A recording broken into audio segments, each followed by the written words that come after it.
everybody, this is Scott from Comic Book Hangover with a late weekly haul video.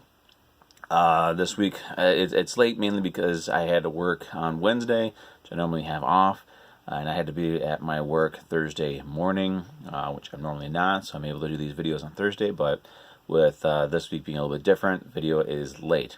Now, this is also a small week for me, so we will have, as I've been doing, anybody who's watched my videos before know that I have these pockets up on my wall, and I like to fill those with my books, kind of, put my books on display for a week before the next batch comes out, and I like to have all 12 pockets filled. Some weeks I don't have enough books to fill in all the pockets, so I use other books from my collection to fill in the gap, and this month, what I'm using is doing sort of a theme. Since Godzilla, King of the Monsters is out at the end of the month, I am filling the rest of the pockets with certain Godzilla comics. So after we go through the 3 books that I picked up this week, we're going to be going through rather quickly through some of the Godzilla books that I want to display this week. So starting off with Guardians of the Galaxy number 5, which gives us the legacy numbering of 155. I just wish they would stick with the original numbering, but whatever. This series, as I said before, this is kind of the Guardians of the Galaxy series that I've been waiting for. It treats it a little bit more seriously as far as the material goes. It's not as jokey, it's not as cheesy or gimmicky as the previous run or two had been. In this one here, we find out exactly who the new Thanos is. I'm not really one for spoilers, so I'm not going to say who it was, even though the book has been out for a couple of days and pretty much everybody knows. I'm still not going to say it, but needless to say, it was a really nice swerve. It's something that people should have seen coming, and some people probably did. If you did, great. I didn't. I try not to think too much into this stuff when I'm reading them, because I like being surprised. But this is still a really entertaining book. It was also nice to see what happened to Cosmic Ghost Rider, which anybody who knows me knows that I absolutely cannot stand that character. It's I don't know, it's just a dumb idea for me. And I'm a huge Ghost Rider fan, but I just don't like Cosmic Ghost Rider. But this has been a really fun series. It's interesting the inclusion of Hela in this series. I didn't really see why she would need to be here, but I mean she's serving a purpose, and it's been very, very, very entertaining. So I do enjoy this one. The next one I got, Marvel Action Spider-Man number 4. This is, as I said with issue 3, this is an out-of-continuity series. This one is actually published by IDW, as you can see down there. And it's weird reading a Marvel book published by somebody else, but here it is. And it's a lot of fun. It's Peter Parker, Gwen Stacy, Spider-Gwen, and Miles Morales, Spider-Man, all existing at the same time. They're all in school together, so they're all teenagers. And, of course, Parker already is Spider-Man. The other two kind of get their powers and are sort of learning. It's fun. It's all the familiar characters, but in a new setting.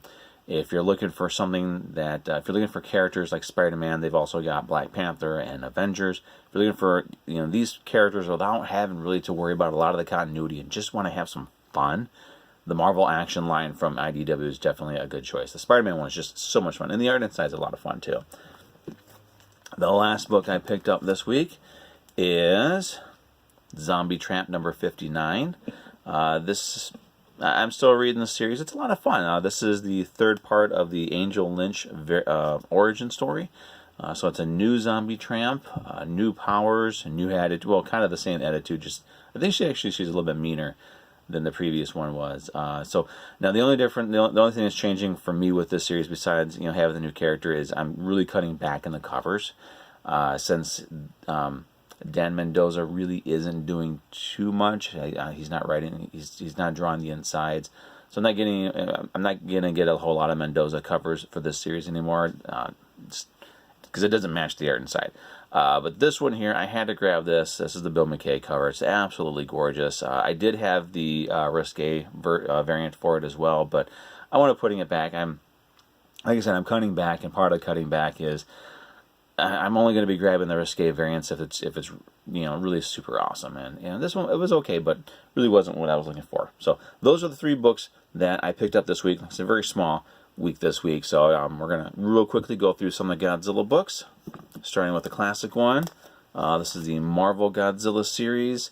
issue 21. This is where he fights Devil Dinosaur. Kind of issues before this, they've really established that this version of Godzilla does in fact exist within the Marvel Universe in the 616. And this one here firmly establishes it with a fight between him and Devil Dinosaur with Moon Boy.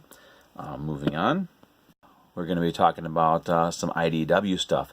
Now, a lot of these covers are going to have, besides Godzilla, a lot of these covers are going to have King Ghidorah on them. Figure, why not? Ghidorah is going to be in the new movie coming up.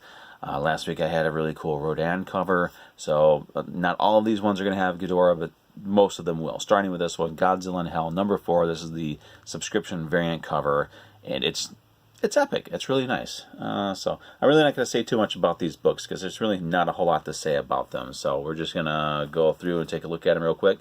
Godzilla Oblivion, again a subscription variant cover featuring the King Ghidorah creature himself in all of his gruesome glory. This is a really sweet cover. And Godzilla Kingdom of Monsters. This is a retailer incentive variant. Once again, the 3-headed monster. And one that actually doesn't feature Godzilla. This is the, as you can see, the Tucson Comic-Con variant for Godzilla Rage Across Time number 2. I think I got this through the Lady Death Store, I believe. It might have been a different one, but it was a Godzilla cover. It was one I didn't get. There's no way I could go to the Tucson Comic-Con, so I was glad that they offered it, and it's in my collection. It's just absolutely beautiful. And the final 4 this week, another Rage Across Time. This is the subscription variant cover for the first issue. So much going on in this cover. It's just absolutely beautiful. I remember when it came out, I just thought, how awesome would this look on a poster. Then we've got Godzilla Oblivion number 3, again subscription variant cover featuring Godzilla and King Ghidorah.